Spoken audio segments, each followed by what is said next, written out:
હું દરરોજ ડેરીએ દૂધ ભરવા જતો હતો. એક દિવસ એક છોકરી સાથે મુલાકાત થઈ.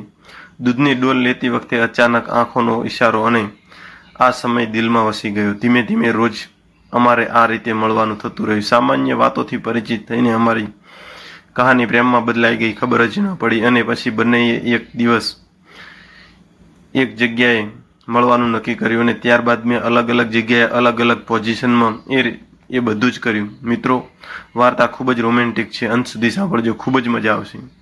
તો ચાલો વાર્તા શરૂ કરીએ. જરા મદદ કરશો? મેં તરત જ ડોલ પકડી લીધો. ડોલ લેતી વખતે અમારા હાથ એકબીજાને અચાનક સ્પર્શી ગયા. એ ક્ષણ બહુ નાની હતી, પણ દિલમાં જાણે કોઈ મીઠી ધડકન બની ગઈ હોય. તે હળવેકથી સ્મિત કરીને બોલી, આભાર, હું કાવ્યા. મેં પણ જવાબ આપ્યો, હું અજય. એ દિવસ પછી ડેરી જવાનું કારણ ફક્ત દૂધ ભરવાનું ન રહ્યું. રોજની રાહ અને હું સવારમાં થોડો વહેલો જવા લાગ્યો. મનમાં એક જ આશા રહેતી હતી, કાવ્યા આજે મળવાનું કે નહીં. ધીમે ધીમે અમારી વાતો વધવા લાગી. ક્યારેક તે પૂછતી, ખેતરમાં કામ વધારે હોય છે. ક્યારેક હું પૂછતો, તમે કયા વાડામાં રહો છો. ક્યારેક અમે વરસાદ, ખેતરો, ગામના મેળા અને બાળપણની વાતો કરતા હતા. અમારી વાતોમાં કોઈ જ બનાવટી નહોતી અને બધું જ સહજ હતું. એક સાંજે ભારે વાદળો છવાયા હતા. ડેરીમાંથી બહાર નીકળતા વરસાદ શરૂ થઈ ગયો અને અમે બંને છાપરા નીચે ઊભા રહ્યા. પવનના ઝોકામાં તેનું દુપટ્ટું મારા ખભા સાથે અથડાયું. તેણે શરમાતા દુપટ્ટું સાંભળ્યું અને અમારી નજરો ફરી એકબીજા સાથે મળી ગઈ. એ નજરોમાં શબ્દો નહોતા, પણ લાગણીઓ ઘણી હતી. લાગણીઓનો અહેસાસ સમય પસાર થતો રહ્યો. હવે અમે એકબીજાની રાહ જોવા લાગ્યા. એક દિવસ ડેરીમાં ખૂબ જ ભીડ હતી.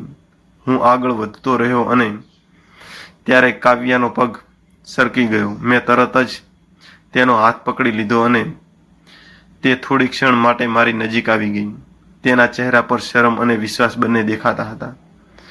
જો તમે ન હોત તો હું પડી ગઈ હોત, તે હસતા હસતા બોલી. હવે હું છું ને, મેં હળવેકથી કહ્યું. એ સાંભળીને તે થોડું લજાઈ ગઈ. એકાંતમાં પહેલી મુલાકાત. ગામની બહાર એક જૂનું વડનું ઝાડ હતું. આસપાસ ખેતરો અને શાંત પવન. ત્યાં બહુ ઓછા લોકો આવતા હતા. એક સાંજે કાવ્યાએ ધીમેથી કહ્યું, કાલે સાંજે વડ પાસે આવશો? થોડી વાત કરવી છે. બીજા દિવસે હું સમય પહેલા જ ત્યાં પહોંચી ગયો. થોડા સમય પછી કાવ્યા આવી. સૂર્ય અસ્ત થઈ ગયો હતો. ખેતરો પર સોનેરી કિરણો પડતા હતા. અમે બંને વડની છાયામાં બેઠા અને તે બધી જ વાતો કરી અને ખૂબ આનંદ માણ્યો. શરૂઆતમાં થોડું મૌન રહ્યું.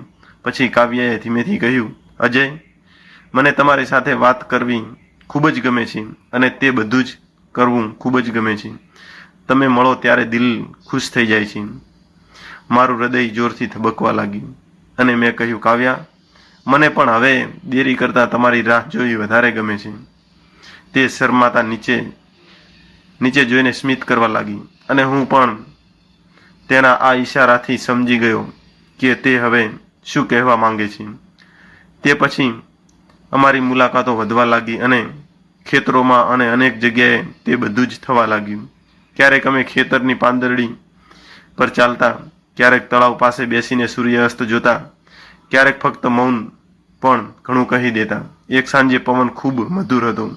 કાવ્યાએ હળવેકથી પૂછ્યું, અજય, જો ક્યારેક હું ડેરીએ ન આવું તો? મેં તરત જ કહ્યું, તો આખું ગામ ખાલી ખાલી લાગે. કેમ કે તારું દેખાવું હવે વ્યસન થઈ ગયું છે. તને જોયા વગર ચાલતું નથી. તે મારી તરફ જોઈ હસવા લાગી. એ હાસ્યમાં મને મારા પ્રેમનો જવાબ મળી ગયો. સમય જતાં અમારી વચ્ચે વધુ વિશ્વાસ, વધુ ગાઢ મિત્રતા બની. હવે હાથનો સ્પર્શ માત્ર અકસ્માત ન રહ્યો, પરંતુ એકબીજાની હાજરીનો અહેસાસ બની ગયો.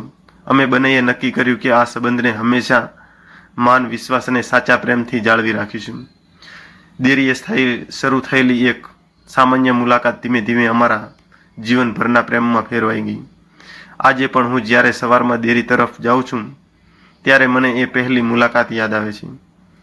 દૂધનો ડોલ, અચાનક થયેલો હાથનો સ્પર્શ અને બે નજરો જે મળીને બે દિલોને એક કરી ગઈ હતી.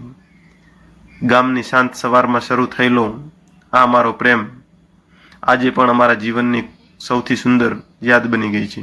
અને ત્યારબાદ અમારી મુલાકાતો ઘણી જગ્યાએ થઈ, ખેતરમાં અને બીજી ઘણી જગ્યાએ. ત્યારબાદ શું થયું તે મિત્રો વાર્તાનો આગળનો ભાગ સાંભળવા માટે ચેનલને લાઇક, સબસ્ક્રાઇબ અને કોમેન્ટમાં પાર્ટ 2 લખી દેજો, એટલે હું જલ્દીથી આ જ વાર્તાનો બીજો ભાગ પણ બનાવી દઈશ. તો ચાલો મિત્રો, આજની વાર્તામાં આટલું અને ફરી મળીએ એક નવી વાર્તા સાથે. ત્યાં સુધી બધાને જય માતાજી.